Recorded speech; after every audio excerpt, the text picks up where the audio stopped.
आज हम दो चीज़ों के विषय में देखेंगे। एक होता है कि दुष्ट आत्मा से ग्रस्त व्यक्ति और दूसरा होता है दुष्ट आत्मा से प्रभावित व्यक्ति। तो आज आपको याद रखना है, एक अंधकार का प्रभाव में होना और एक दुष्ट आत्मा ग्रस्त होना, ये दोनों चीज़ें अलग हैं। जो दुष्ट आत्मा का प्रभाव है, जैसे यहाँ पे लिखा है कि शैतान और ना शैतान को अवसर दो। तुम दुष्ट आत्मा ग्रस्त तो नहीं हो, लेकिन तुम शैतान को अपनी लाइफ में आने का अवसर देते हो। समझ रहे हैं? बहुत सारे लोग सोचते हैं कि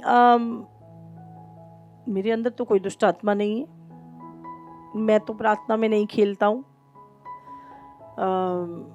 मेरे अंदर से कोई दुष्ट आत्मा नहीं निकल रही है। आप दुष्ट आत्मा ग्रस्त नहीं है, लेकिन अगर आप शैतान को अवसर देते हैं। अवसर कैसे देते हो? जब तुम वचन तोड़ते हो।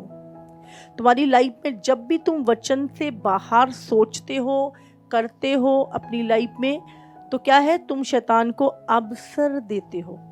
समझ रहे? जैसे हम पतरस के विषय में हम देखते हैं, है ना, क्या था, पतरस जो था, जब यीशु मसीह ने उसको बोला कि मैं क्रूस पे जाऊंगा, मारा जाऊंगा, गाड़ा जाऊंगा और तीसरे दिन मुर्दों में से जी पड़ूंगा, तो पतरस यीशु मसीह को साइड में लेके जाता है और उससे बोलता है, ना ना ना प्रभु, तेरे साथ ऐसा कभी ना हो। तो यीशु मसीह उससे क्या बोलता है? हे शैतान, मुझसे दूर हो जा। यहाँ पर हम देखते हैं कि पतरस के अंदर शैतान नहीं था, लेकिन पतरस शैतान के प्रभाव में आ गया था। आज जो सबसे ज्यादा एक गलती इंसान कर रहा है, वो यहीं पर कर रहा है कि उसको लगता नहीं, दुष्ट आत्मा मेरे अंदर तो हो ही नहीं सकती, मैं तो बहुत प्रार्थना करता हूँ। बिल्कुल आप सही बोल रहे हैं, आप दुष्ट आत्मा ग्रस्त नहीं है, लेकिन आप दुष्ट आत्मा के प्रभाव में आ सकते हैं। और वो प्रभाव क्या होता है? जब आप परमेश्वर के वचन से बाहर सोचना, सुनना और करना शुरू कर देते हो, तो आपके ऊपर दुष्ट आत्मा का प्रभाव होना शुरू हो जाता है। इसलिए बाइबल में लिखा है कि शैतान को अवसर ना दो। हम शैतान को अवसर देते हैं जब हम वचन से बाहर अपनी लाइफ को जीते हैं, कॉम्प्रोमाइज करते हैं। तो यहाँ पर यीशु मसीह से, शैतान मुझसे दूर हो जा, तो वो क्या देख रहा था कि इस समय जो पतरस है वो शैतान के प्रभाव में है, इमोशन के द्वारा काम करता है शैतान। हमेशा याद रखिएगा, लोग इमोशनल होके, शैतान लोगों को, इसीलिए बाइबल में एक वचन लिखा ना कि मैं अपनी सारी भावनाओं को मसीह की आज्ञाकारी बना देता हूँ। अपने सारे विचार, सारे इमोशन, सारी भावनाएं, उनको मैं मसीह की आज्ञाकारिता में ले जाता हूँ। तो हमें क्या, यहाँ पर क्या है, ऐसा नहीं है पतरस के अंदर शैतान था, पर वो शैतान के प्रभाव में आ गया था। और वो क्या, उसके इमोशन जो थे वो एकदम से बाहर आए। नहीं नहीं प्रभु, तेरे साथ ऐसा, शैतान दूर हो। वो शैतान का जो प्रभाव था उसके ऊपर, उसने, शैतान जो तुझे इमोशनल कर रहा है इस समय, हट जा, निकल यहाँ से, तू मुझे मेरी मंजिल पे जाने से रोक रहा है। और यही चीजें अंत के दिनों में होंगी। अंत के दिनों में, है ना, लोग ओवर कॉन्फिडेंट होंगे, स्पिरिचुअल प्राइड बड़ा होगा, अरे मेरे को कोई शैतान नहीं गिर सकता, मेरे अंदर कोई दुष्ट आत्मा नहीं आ सकती। बिल्कुल नहीं आ सकती अगर आप एक आत्मिक जन है, एक प्रभु के जन है। लेकिन दुष्ट आत्मा के प्रभाव आपकी लाइफ में काम कर सकता है। प्रभाव मतलब आप झूठ बोल सकते हो, आप चोरी कर सकते हो, तो क्या है, वो दुष्ट आत्मा के इन्फ्लुएंस में। समझे? एक तो दुष्ट आत्मा ग्रस्त व्यक्ति है, दुष्ट आत्मा ग्रस्त व्यक्ति के ऊपर ओवरऑल कंट्रोल डेविल का होता है। उसको चलाना, उसको कार्य कराना, उससे कुछ भी करवाना, वो पूरा कंट्रोल डेविल का होता है।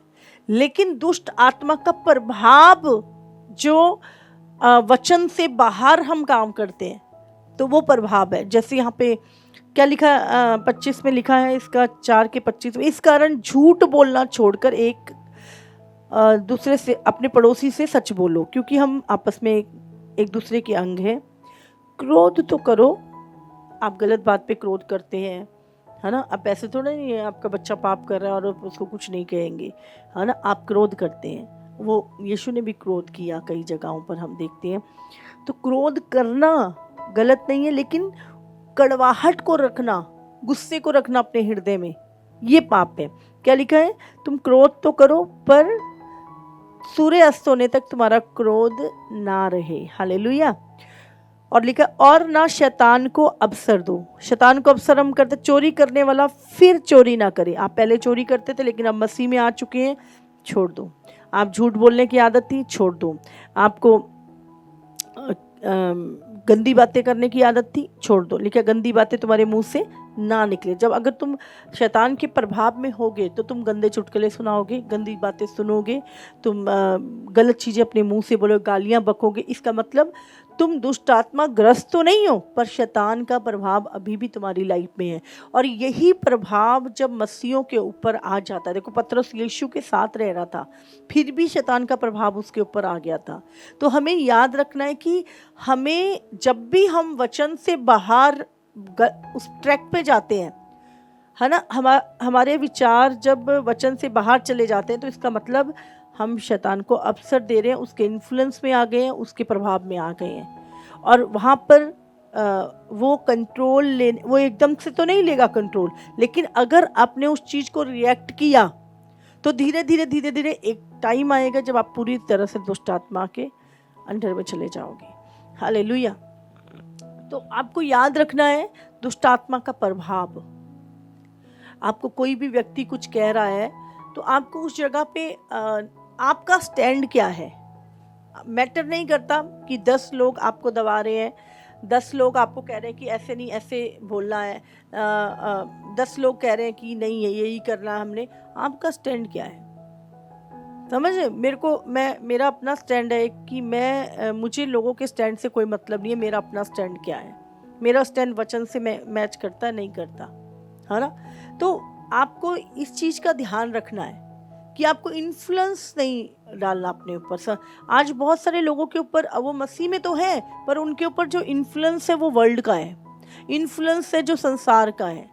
और वो क्या करते हैं, उसी इन्फ्लुएंस में मुंह से गंदी बातें करना, गलत सोचना, गलत बोलना, झूठ बोलना, चोरी करना, रिश्वत लेना। और वो क्या कर रहे हैं, और धीरे धीरे शैतान एक टाइम आता है जब पूरा कंट्रोल भी हमारे ऊपर ले लेता है। लेकिन मसीह होने के नाते अपने इमोशन को कंट्रोल में रखिए, क्योंकि शैतान इमोशन जब तुम्हारे ऊपर हावी हो जाते हैं तब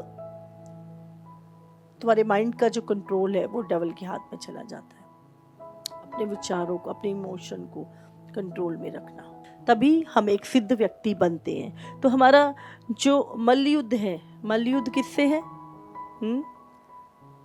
किसी अगुवे से नहीं, किसी व्यक्ति से नहीं, किसी भाई बहन से नहीं। हमारा ये मल्लयुद्ध प्रधानों से, अधिकारियों से, हाकिमों से और सेनाओं से जो आकाश में है। तो अभी आपको क्या लगता है कि आत्मिक युद्ध किसके साथ है हमारा? आपको क्या लगता है ये वचन सिर्फ पास्टरों के लिए, हाँ, किसी बिशप के लिए, किसी अपोस्टल के लिए है, या सबके लिए? हर विश्वासी के लिए? हाँ, आपको क्या लगता है? आपको क्या लगता है? यहाँ पे क्या लिखा है? हर एक व्यक्ति के लिए। अगर आप एक मसीह व्यक्ति हैं, परमेश्वर की संतान है, आपने बपतिस्मा लिया, पवित्र आत्मा पाया है, तो ये आप ही हैं जिससे प्रभु बात कर रहा है। अब आप कोई भी माने या ना माने, आप एक युद्ध में हैं, और ये युद्ध अंधकार की शक्तियों से, और उसी का इन्फ्लुएंस होता है जो आपकी लाइफ में प्रॉब्लम्स क्रिएट होती हैं। तो आपको अपने मन को, इसलिए प्रभु ने कहा अधिकाई से वचन से भर लो। वचन से बाहर जो शैतान आपके जीवन में, इसलिए उसने कहा कि शैतान को अवसर ना दो, आत्मिक फलों से भरपूर रहो और शैतान को अवसर ना दो। हालेलुया।